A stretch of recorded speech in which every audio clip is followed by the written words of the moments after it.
pretty one, Ulysses.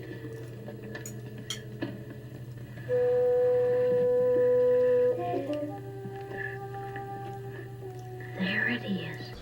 Well, good morning. I'm Sean the Book Maniac. Welcome back to my channel. Here I am with another Friday Reads. Just in the last 10 seconds, the sun started bleaching out my face, so I'm probably going to have to move in a minute. This is my favorite part, but I always have trouble with the sun moving around. The sun only moves around in an annoying way in this park, never anywhere else I am. And this park gets quite noisy, but it's 7:45, so it should be good for a while. And actually, my Friday Reads is not going to be that long. So let me move now.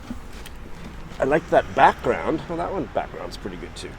But maybe that's a bit better. It's been a fabulous golden week, a week of almost complete relaxation and rest. I did teach about a total of 4 hours this week. That's all. And I have actually just been really taking it easy, and it's not a reading slump. I think I described it to Jacqueline as a possible reading slump. It's not. It's just kind of an unconscious choice that I don't really want to spend this week off reading as intensely as I thought I would and as I usually do. So I don't have a whole bunch to report to you because of that. I've been enjoying some social time and a lot of downtime, and not as much reading. So sometimes you need to do that, right? This is not a job. So I am very embarrassed to tell you that I haven't bailed on one damn book this week. Sorry, people. What have I finished? I think only 2. Oh no, I think 3. Yes, I have. It's not really a review, a kind of a hot take review of how disappointed I was by how this book ended, Ghostwall. I didn't like it. What did I give it? 2 stars or 3 stars, because the first half was so good. So the 3 stars is really a 5-star rating for the first half, and then a 1 star for how it ended. It was just awful. It was no good. I don't need to say any more than that. You can check out my 5-minute hot take. I am in a distinct minority that includes Britta Bowler, but most other booktubers I've ever heard talk about it extol its virtues, and that's great.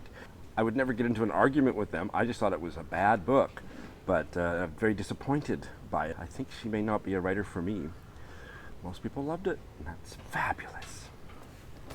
I did this short story from the Nigerian writer Cyprian Ekwensi, Glittering City, just a short 35-page, 50-page story in this Penguin Modern Classics, Penguin Modern series.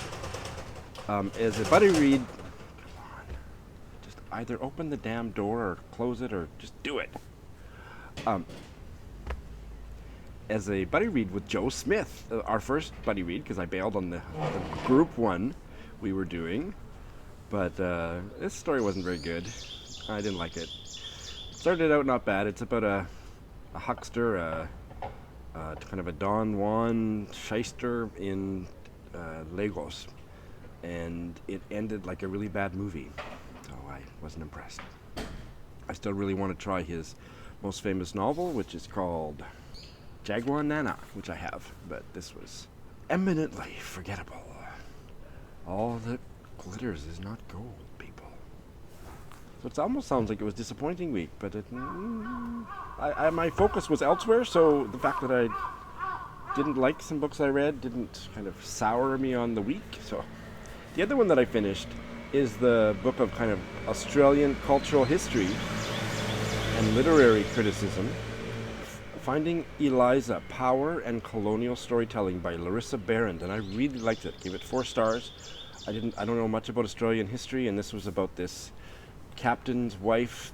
The boat gets shipwrecked off the coast of Australia, near Brisbane maybe, on an island, and that the captain dies, a few people die, but the wife, Eliza Clark, is left, and she wrote a memoir after about how horrible the indigenous people were to her, and alleged sexual assault and slavery and all this stuff, and she was lying about most of that, according to most other sources, including other people on the ship.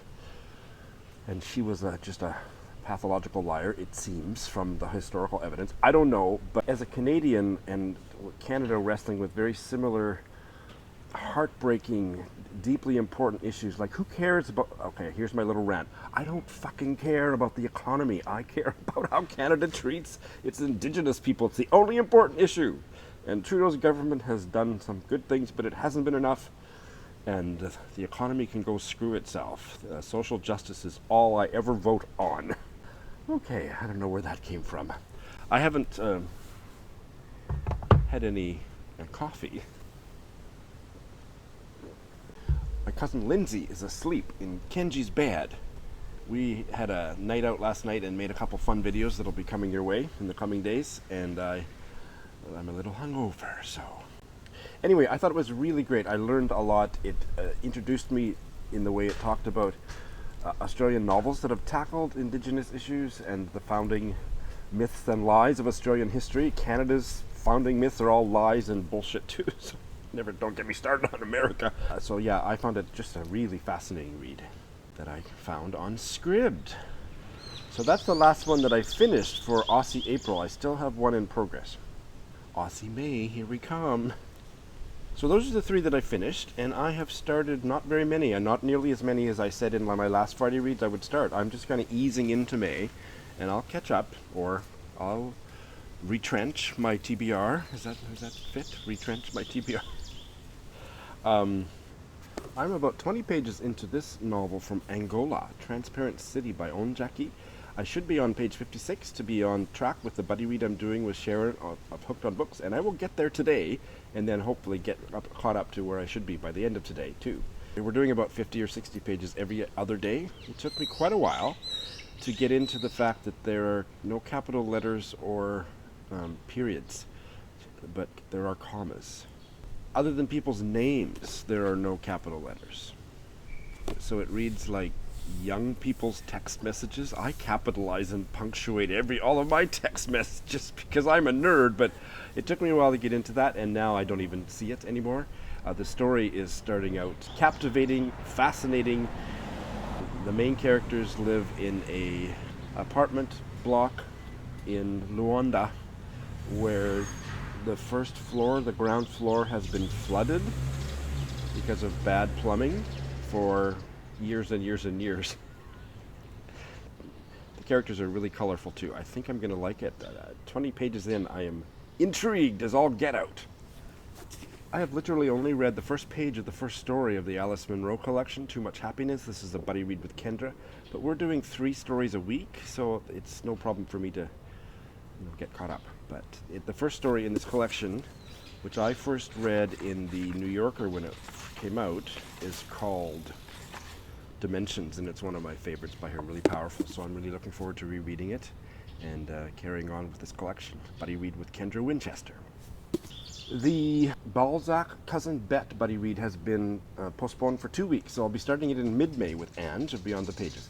So in place of that, I have never done a buddy read with Jacqueline of 6 Minutes for Me. So this is 6 minutes for a buddy read, our first buddy read, and she perused my DBR and she chose this one that she was interested in reading. We haven't exchanged any comments yet, so I better get some comments to her before she sees this Friday reads later today. This novel, The Housekeeper and the Professor by Yoko Ogawa. I got all teary in the first page, and it's almost burst into tears by the end of the first chapter. Really moving story from a Japanese writer. It's a book that's been around. Most people know about it, perhaps. One of the things, I love going into a book blind, and so I am blessed with a memory where when I hear details about a plot or something, within a few weeks I completely forget what I've heard about it. So I had forgotten that the professor, it's almost like an Alzheimer's kind of, but it's because of a car accident when he was in his mid-40s, and now he's in his mid-60s, and he has 80 minutes of short-term memory only, and otherwise doesn't remember anything that happened since the accident. And he's a brilliant mathematician, and a moving novel about a mathematician isn't something that necessarily computes for me, but it is really, really touching. So I expect that I will love this all the way to the end. That's all. I don't know why you would want to, but if you go back to last week's Friday reads, I talked about a whole bunch of other books that I would be starting, and I haven't gotten to them. So I want to finish some books that were carried over from April, and as soon as I get those finished, or I don't know if I'll wait. I don't know if I will wait. I don't know, but here's some books that I'm hoping to start this week. I won't say much about this because I've held it up in your face 3 times and still haven't started it. That Long Silence by Shashi Deshpande. This is for the Asian Readathon because India is part of Asia. Who knew? And I'm looking forward to trying it. The Garden of Evening Mists by Tan Tuan Eng, Booker nominee, right? And this collection of short stories by a Thai-American writer, Sightseeing by Radhawood Lapchar Owensap. I hope to start it this week. So yeah, that's what I've got to tell you. I hit 2,000 subscribers a couple days ago, which was fabulous. And I have 3 videos about giveaways and various a giveaway, a contest, and an opportunity for non-booktubers to send me videos, which I will post here. So get those videos to me and enter my contests, people. That's all. It's a beautiful spring morning, cool and sunny. God, wish it would continue. In about a month, I'll be complaining about how hot and humid it is, but right now, I'm in my element. And I needed to drink a whole bunch of water and get some food in my belly to deal with this small hangover. Thanks for watching.